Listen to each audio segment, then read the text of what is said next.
Iffirmat l-ewwel ftehim kollettiv favur il-ħaddiema fl-Uffiċċju tal-Avukat tal-Istat li minnu se jgawdu mal-100 avukat u 30 persuna oħra li jservu fl-amministrazzjoni. Iżjed minn hekk se jkun qed isir reklutaġġ ta' 5 avukati f'livell differenti flimkien ma' żewġ prokuraturi. Għall-iffirmar ta' dan il-ftehim kienu preżenti l-Ministru tal-Ġustizzja u Riforma tas-Settur tal-Kostruzzjoni Jonathan Attard, l-Avukat tal-Istat Chris Soler u l-Kap Eżekuttiv tal-UHM Joseph Vella. Dr. Soler sostna kif dan il-ftehim se jirregola u se jiffaċilita l-ħidma tagħhom u waqt li n-negozjati ma kinux faċli għax kienu tal-ewwel xorta waħda sodisfatt b'dak li rnexxielhom jiksbu.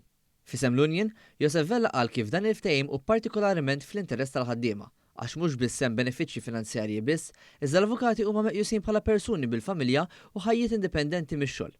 Il-Ministru Attard elenka kif dan il-ftehim hu prova ċara ta' kemm il-Gvern irid jisaħħaħ l-istituzzjonijiet u kif jemmen fil-legalità ta' kuljum. Sta dan it-tant, għalli s-salta ta' dritt tittara li ssir ġustizzja effettiva, fuq li tennejt li hu gburi li jifforma parti minn gvern li jġielet l-status quo u dan qed jagħmlu b'investiment bla preċedent fil-qasam tal-ġustizzja. Mod konsistenti u naħseb jien mhux dal-Ministeru biss imma l-Gvern huwa l-unika garanzija ta' titjib tal-kundizzjonijiet tal-ħaddiema kollha rispettivament mill-gradi u mis-sezzjonijiet tagħhom.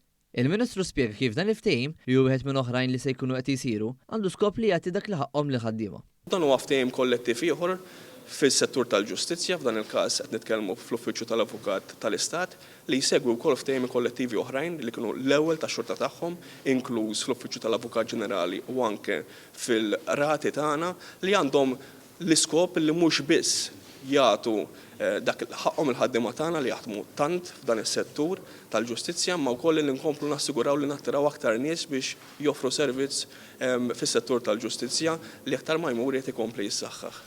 F'diskors li għamel nhar Aħad li għadda fiż-Żejtun, il-Ministru Attard ukoll semma kif minn barra l-ftehim dwar l-Uffiċċju tal-Avukat tal-Istat se jiġi ffirmat ftehim ieħor dak għall-ħaddiema tal-Awtorità għas-Saħħa u s-Sigurtà fuq il-post tax-xogħol l-OHSA fil-jiem li ġejjin.